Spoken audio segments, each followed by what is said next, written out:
Hi, friend. Welcome to Holly's Highlights, a podcast designed to encourage, inspire, and equip you to intentionally live your life full of purpose.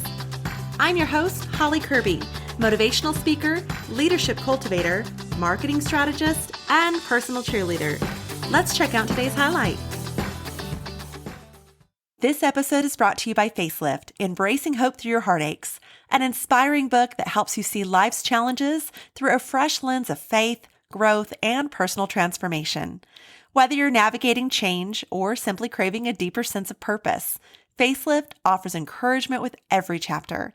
You'll find engaging reflection exercises, powerful takeaways, and even a group discussion guide and bonus resources in the back of the book too to help you put hope into action. It's more than a book. It's a companion for your journey toward healing and renewal. Grab your copy of Facelift, Embracing Hope Through Your Heartaches, wherever books are sold, or visit online retailers such as Target, Walmart, Barnes & Noble, or even Amazon.com. Connect with me at www.hollykirby.com to inquire about bulk purchasing, speaking engagements, or simply to learn more. Let's be honest, as we prepare to enter July, it can just feel like a weird month. It's not the beginning of anything. It's not the end of anything. It's kind of like that strange middle ground, right between where you thought you'd be by now and where you're still hoping to go. Well, mid-year hits hard, and the goals you set in January might just feel like a distant memory. The energy you had in spring, it's faded. And summer's supposed to feel light and free, but many of us may feel like we are dragging, overloaded, drained, stuck in the swirl of daily life and wondering, is anything I'm doing actually making a difference? Well, if you've been feeling off or like your soul is on autopilot, this episode is for you. Romans 12:2 reminds us, do not conform to the pattern of this world, but be transformed by the renewing of your mind. That renewal, it could begin with the tiniest of actions because you don't need a full reset. You just need a small shift. Science shows that even 7 seconds, just 7 seconds of intentional thought or action can begin to rewire our brain. And scripture echoes this too. Do not despise these small beginnings, for the Lord rejoices to see the work begin. Zechariah 4:10. Science backs it, scripture supports it, and, well, my own life proves it, that lasting transformation doesn't start with giant leaps. It starts with such tiny shifts. The kind you can make in the middle of a meltdown or on a Monday. Powerful changes. They don't come from massive overhauls, but they can come from quiet, sacred moments that take less time than scrolling past a TikTok. So you don't need a new job or a new body or a new plan even. Think about it. A single breath, a kind word, a whispered prayer, a moment of gratitude. That's all it takes to start rewiring your mind, reshaping your mood, and even redirecting your day. So today, I want to walk you through 5 tiny but mighty shifts that I use nearly every day. These are the daily habits that have helped me show up when I'm running on empty, or I need to find clarity when I feel stuck, and breathe deeper when life just feels a bit too much. These are tools I've used on the best days and the breakdown days. They've carried me through stressful mornings, tense conversations, and yes, trust me, they work. These shifts aren't loud or flashy. In fact, I kind of had to figure out what name to even associate with it to best communicate them to you. But they are life-giving. And sometimes that's exactly what we need to get through that middle stretch of the year. So you might be in your car or washing dishes or maybe even hiding in your pantry eating chocolate. That's okay. No judgment here. Wherever you are, this episode is for you. So let's dive into the 5 shifts that could literally change your life. Simply 7 seconds at a time. Don't let their simplicity fool you though. Tiny shifts create big ripples. So number 1, the breath and bless shift. Right now, wherever you're at, pause. Now take a deep breath with a steady breath in and exhale slowly. Now say to yourself, I'm doing it. Or simply, God, thank you for this moment.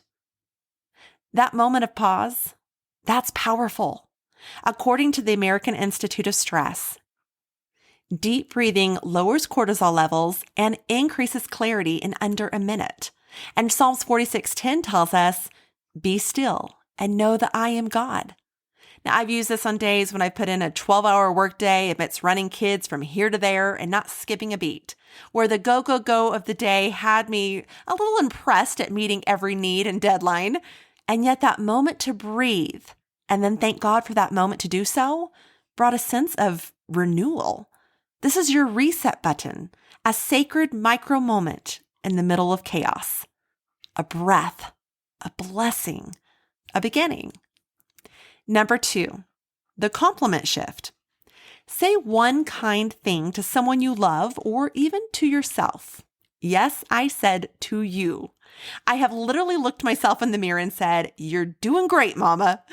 But this could even be a text to a coworker acknowledging, "I see your hard work," or an uplifting, "I'm proud of how far you've come," to a child.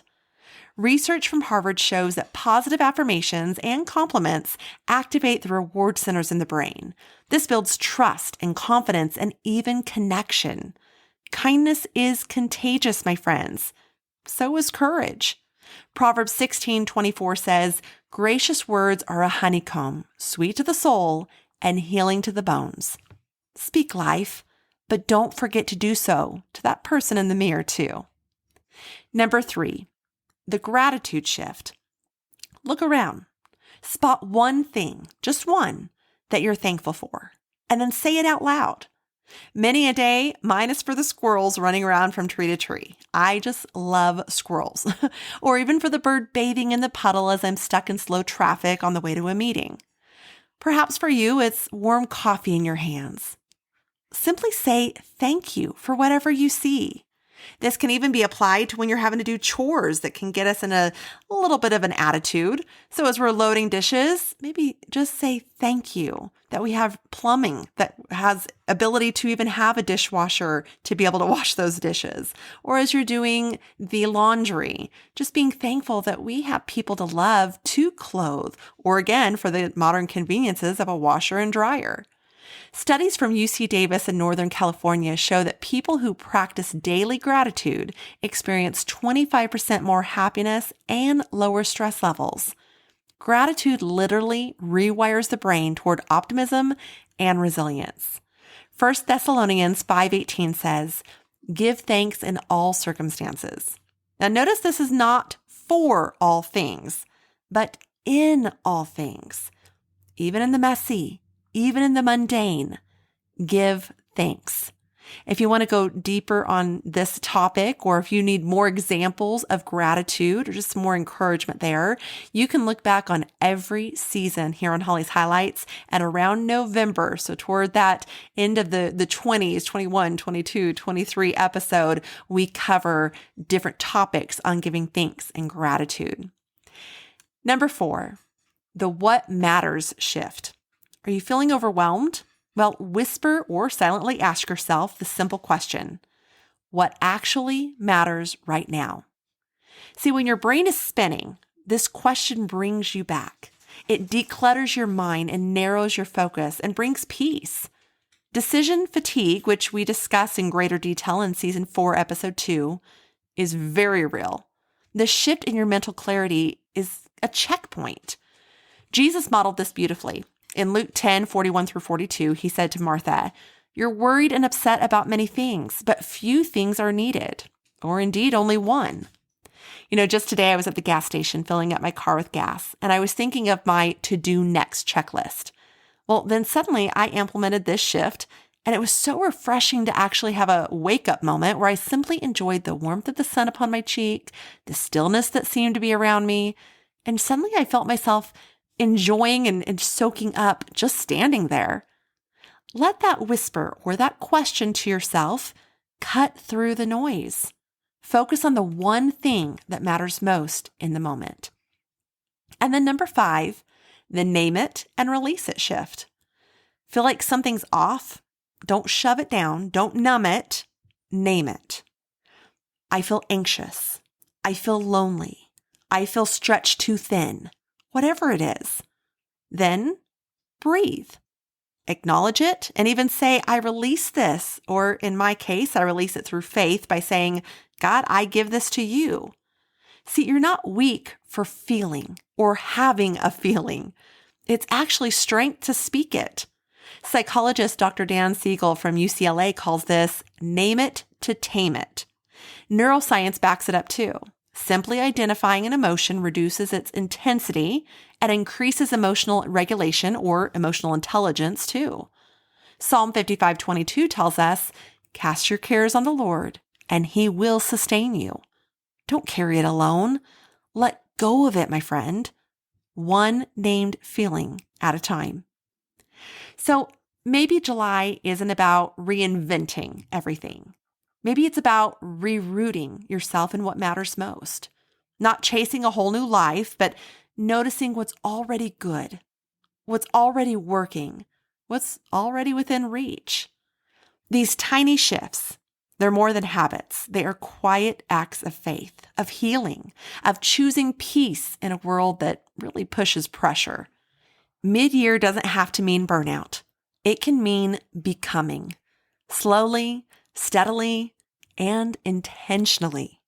Galatians 6:9 reminds us, let us not grow weary in doing good, for at the proper time we will reap a harvest if we do not give up.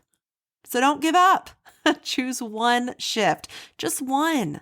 Now, I've used these in traffic jams and before or after hard conversations, on those teary-eyed mornings.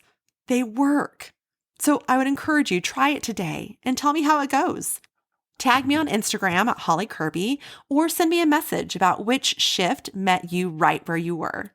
And hey, if this episode gave your soul a breath or perhaps your face a facelift, if only there was a book out there that could offer more in detail on that. Well, I would invite you or even plead with you to share this episode with a friend because someone you know is sitting in the messy middle too, and you sharing might be their shift. As Mother Teresa said, not all of us can do great things, but we can do small things with great love. So remember, your story matters. Every little shift adds up. And the middle of the year, it's still a beautiful place to begin again. Until next time, keep shining, keep persevering. You're doing better than you think. And I'm here cheering you on. Thank you for joining me on this journey of life. I hope that today's highlight has been encouraging, inspiring, and equipping so you can go out and live your life full of purpose. I'd be honored if you'd take a moment to leave a review, or better yet, subscribe. We can also stay in touch by joining my email list at hollycurby.com. That's HOLLYCURBY.com. Until next time, make it a great day for a great day.